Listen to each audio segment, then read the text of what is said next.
वैसे तो मदरसों में फंडिंग का मसला पहले भी चर्चा में आता रहा, लेकिन जब उत्तर प्रदेश सरकार ने मदरसों का सर्वे कराया और उसके बाद जिस तरह के तथ्य सामने आए, कई बार मदरसों को जब उनका फंडिंग का सोर्स पूछा गया तो बहुत स्पष्ट, कई सारे मदरसे, करीब 4000 से ज़्यादा संख्या बताई जा रही है, उन्होंने स्पष्ट जानकारी नहीं दी। हमारे साथ उत्तर प्रदेश के अल्पसंख्यक कल्याण विभाग के मंत्री दानिश आज़ाद हैं।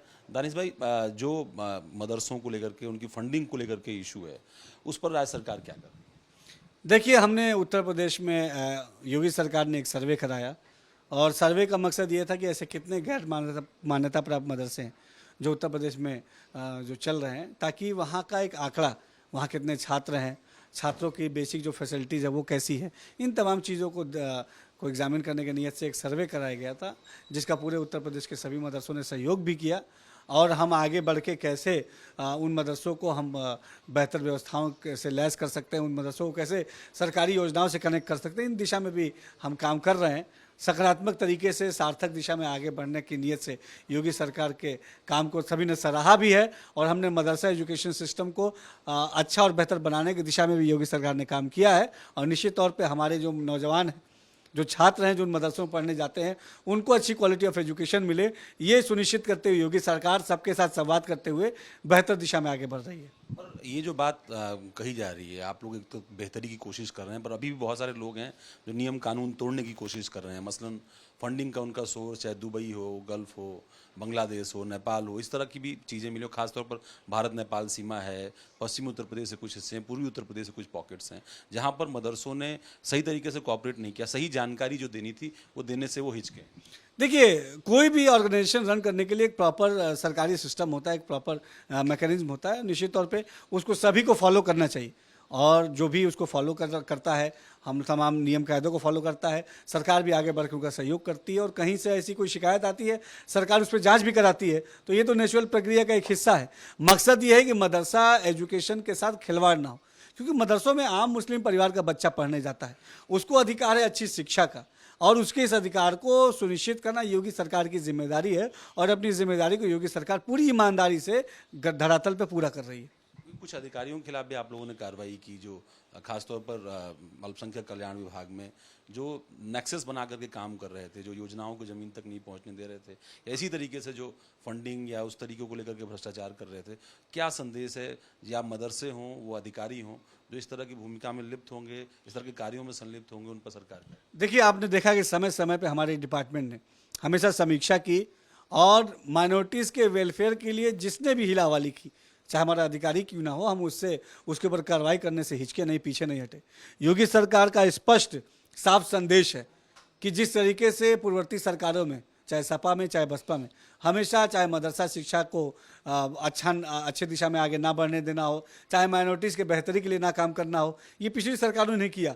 लेकिन योगी सरकार ने हमेशा सुनिश्चित किया कि अल्पसंख्यक समाज, मुस्लिम समाज के विकास के लिए ठोस काम हो, मदरसा शिक्षा के बेहतर व्यवस्थाओं के लिए धरातल पर ईमानदारी से काम हो। और हमारे काम का ही नतीजा है कि आज हमारे मुस्लिम कौम को भी हमारी सरकार की नीयत पर भरोसा है और वो हमारे सरकार के साथ कदम से कदम मिला के तरक्की की तरफ आगे बढ़ रहे हैं।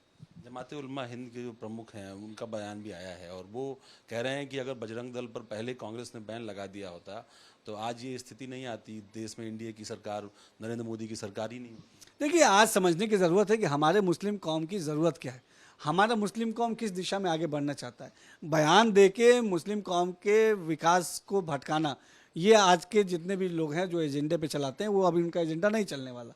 हमारे कौम की जो ज़रूरतें हैं, शिक्षा है, रोज़गार है, सुरक्षा है, उद्योग को बढ़ावा देना है, इस दिशा में बात करने के लिए हमारे कौम के लोग हमेशा कहते हैं। और हमारी केंद्र की मोदी सरकार, उत्तर प्रदेश की योगी सरकार हमेशा इसी दिशा में काम करती है। और उसका सीधा आप देखिए कि विश्वास भी आज आम मुसलमानों का, आम जनमानस का हमारे डबल इंजन की सरकार पे है। निकाय चुनाव में आप देखिए, अगर अल्पसंख्यक समाज की बात करें, आम समाज की बात करें, तो इन्होंने आगे बढ़ के भारतीय जनता पार्टी को वोट देने का काम किया।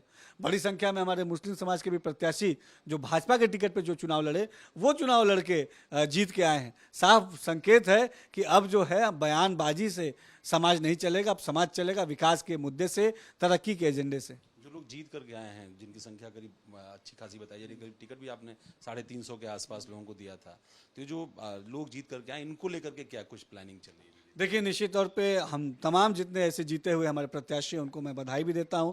खास तौर पे बड़ी संख्या में हमारे शीर्ष नेतृत्व ने जो मुस्लिम समाज के कैंडिडेट्स को टिकट दिया और जो भारतीय जनता पार्टी के सिंबल पे जो चुनाव लड़े और जीत के आए, उन सबको बधाई है। और भारतीय जनता पार्टी का, हमारी मोदी योगी सरकार का स्पष्ट संदेश है कि हमको जनता के बीच में रह के जनता के विकास के लिए काम करना है। हमारी भी ये पूरी कोशिश रहती है कि हम लोग जनता के बीच में रह के उनके तरक्की के लिए काम करें। और तमाम जो ऐसे जीते हुए लोग हैं वो भी समाज के बीच में रह के अपने वार्ड के, अपने नगर पालिकाओं के विकास संबंधित काम करें, यही सबसे अपेक्षा है। एक चीज जो बदली है, आप एनडीए का प्रतिनिधित्व नहीं था, एनडीए में मुस्लिम प्रतिनिधित्व नहीं था, पहली बार स्वार की सीट से जीत करके एक प्रतिनिधि आए हैं। विधान परिषद में भी अब तो कई सारे लोग आप लोग हो गए, अब एनडीए की तरफ से चेहरा, बीजेपी की तरफ से चेहरा, मुस्लिम चेहरे दिखाई पड़ रहे हैं और सरकार की तरफ से नॉमिनेट भी किए गए हैं। इससे क्या कुछ बदलेगा? देखिए, हमेशा हमारी सरकार ने, हमारी मोदी सरकार ने, भाजपा सरकार ने, योगी सरकार ने ये कहा है कि सही मायनों में मुस्लिम समाज का डेवलपमेंट होना चाहिए। कांग्रेस, सपा, बसपा ने हमेशा मुसलमानों को गुमराह रखते हुए उनको विकास से पीछे रखने का काम किया और मुस्लिम लीडरशिप के नाम पे भी उन्होंने चंद चेहरों को आगे बढ़ाने का काम किया। आज हमारी भाजपा ने, हमारे शीर्ष नेतृत्व ने जिन मुस्लिम लीडरों को आगे बढ़ाया है वो आम परिवार से आते हैं। मैं खुद एक आम पासमानदा परिवार से आता हूं। हमने जो एमएलसी अभी बनाया वो भी एक पासमानदा समाज के लोग हैं। हमारे सहयोगी दल ने भी जो जीत हासिल की है स्वार सीट से, वो भी एक आम परिवार का व्यक्ति है। हम किसी मतलब ऐसे नहीं कि हमारे कोई राजनीतिक परिवार था या रसूख था, हम आम परिवार, आम मुस्लिम परिवार के लोग थे। हमारे अंदर जज्बा था मुस्लिम समाज के विकास के लिए काम करना, और हमारे इस जज्बे को आगे बढ़ाने का काम हमारी मोदी सरकार, योगी सरकार ने किया है। और निश्चित तौर पे आज आप देखिए, चाहे विधान परिषद में की बात हो, चाहे विधानसभा की बात हो, चाहे मंत्रालय की बात हो, हर जगह मुस्लिम लीडरशिप को आगे बढ़ाने का काम हमारी संगठन और सरकार ने किया है। और यकीनन हम मुस्लिम समाज के विकास के लिए, उनके तरक्की के लिए काम करेंगे।